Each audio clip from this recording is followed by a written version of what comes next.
America's Secretary of Defense recently said that one reason he is retiring is because he can't imagine being part of a nation or government that is being forced to dramatically scale back our engagement with the rest of the world. What a stunning statement for the leader of the world's most powerful fighting force to make. Today on the Trumpet Daily, we look at the biggest national security threat facing America. The Philadelphia Church of God presents the Trumpet Daily.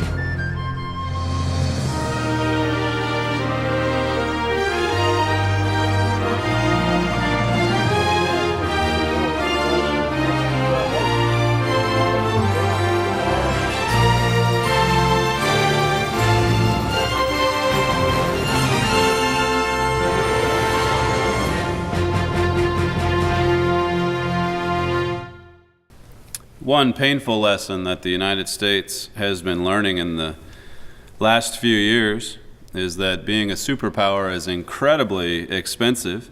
After 9/11, the U.S. military spending more than doubled. We doubled the amount that we spent on armaments. And of course, before 9/11, it's not like the Pentagon was known for its frugality or its efficiency, but it really spiraled out of control, I guess you could say, after 9/11. Just the costs and the size of not just government, which we hear about quite often, but the size of the administration at the Pentagon as well. The U.S. has spent more on defense than any nation in history, more on defense spending than any nation, close to $1 billion a day, every day over the past 6 decades, over the past 60 years. 1 billion every day, and all totaled, that amounts to more than the rest of the world combined. You add up all the other nations. I mean, what a great power, a superpower, if ever there was one, looking at it militarily. But that trend is now changing, and it's changing fast due to the unsustainable debt level spending that we're currently engaged in. Now, sadly, our astronomical debt hasn't exactly slowed down spending in many other areas, and some would argue that to reduce the defense spending back when it's only 5% of the total U.S. budget is dangerous, and maybe a liberal agenda is behind it, they might say. But still, we're in debt, and you can certainly sympathize with the current administration that's trying to cut costs somewhere.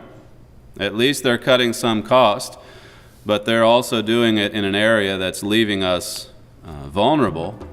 Since Robert Gates became Secretary of Defense in 2006, the Pentagon has been working, I think with limited success, to slash the spending. Gates told Newsweek last year, this is from September of 2010, this is basically his take on when he came into office, when President Bush appointed him back at the end of '06.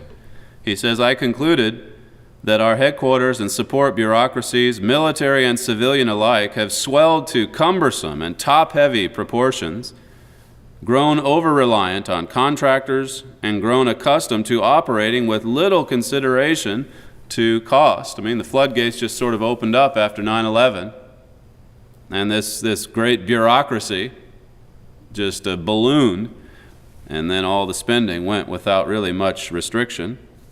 In the past 2 years, he's been working with his administration to downsize many military programs.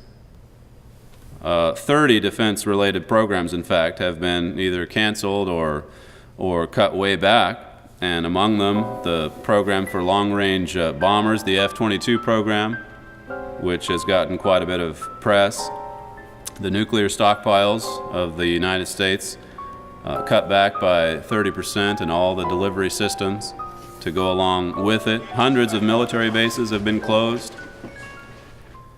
In April, President Obama set a target to slash an additional $400 billion in defense spending, and this is in addition to what's been accomplished these past couple years. And of course, Secretary Gates is on his way out. He's on his final tour of duty, I guess you could say, giving his final thoughts, as I'll read to you in just a moment. but he's going to be replaced by Leon Panetta, who was in charge of a lot of the defense cuts back during the Clinton administration. And some have said that he's being brought in basically to continue or to accelerate these policies, to try to get them through Congress so that the cuts can continue. This is from the National Public Radio, NPR, just recently. The White House believes that Panetta's sales kit contains the right tools. Having earned his hard power stripes as CIA director, he may be able to reassure Congress that particular cuts won't harm the nation's defense posture. So it's basically President Obama's pitchman to try to make these cuts, to get them passed.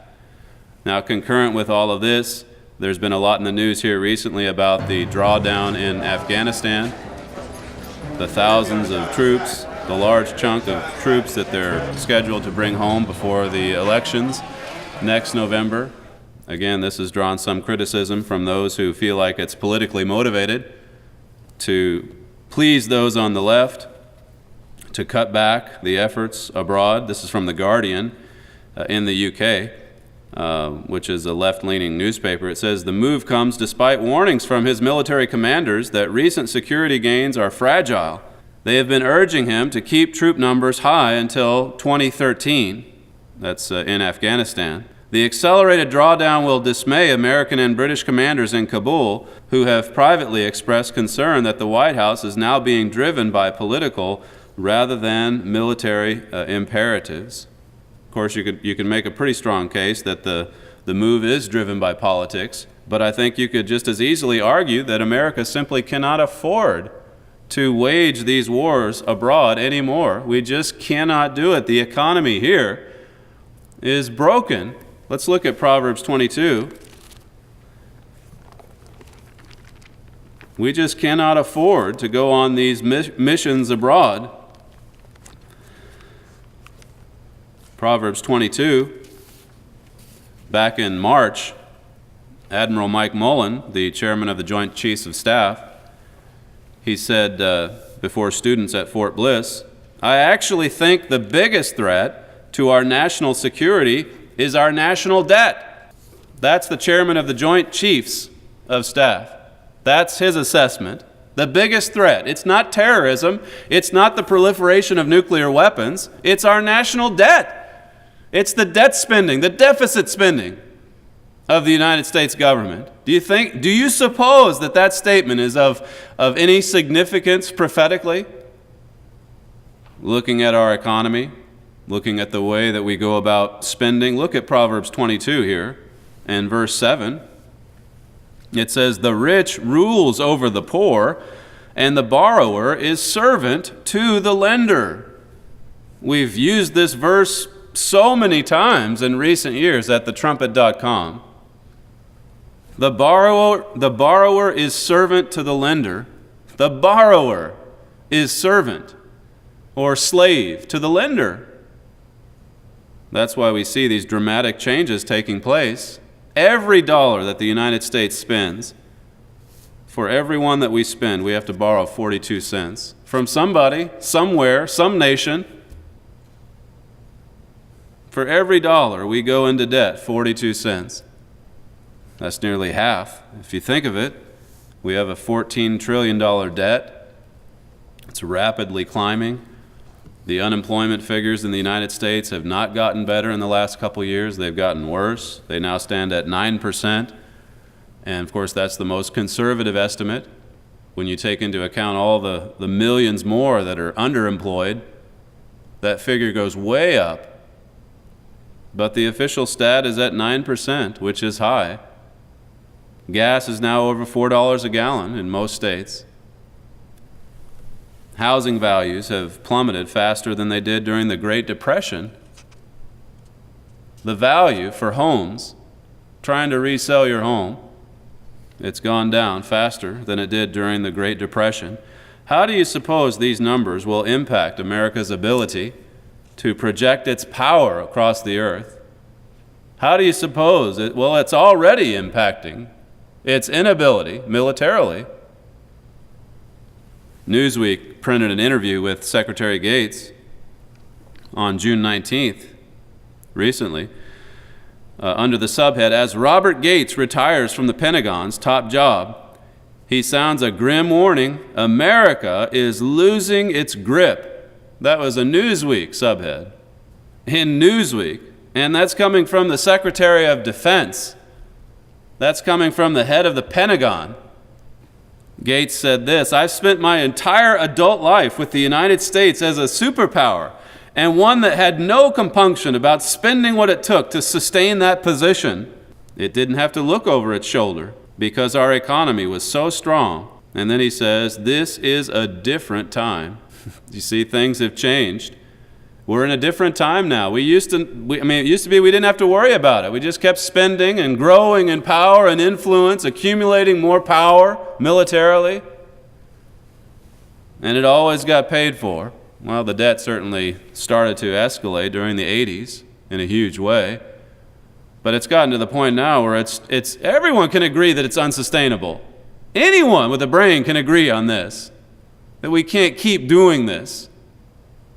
We can't go from 12 million to then 14 trillion overnight. Here's what Gates says, "To tell you the truth, that's one of the many reasons it's time for me to retire. Because frankly, I can't imagine being part of a nation, part of a government that's being forced to dramatically scale back our engagement with the rest of the world." I mean, that is a stunning statement. Even Newsweek said the statement was rather astonishing for the leader of the world's preeminent fighting force. That's coming from the leader of the world's preeminent fighting power, the United States. He sees, as do some others now, that the U.S. is surrendering its status as superpower. It is clear it's a superpower under siege. Much of it we've brought upon ourselves.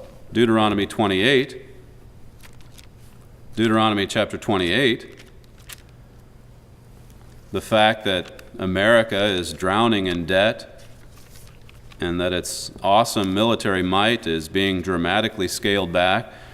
I mean, really, these are just both symptoms of a much, much deeper problem that we have.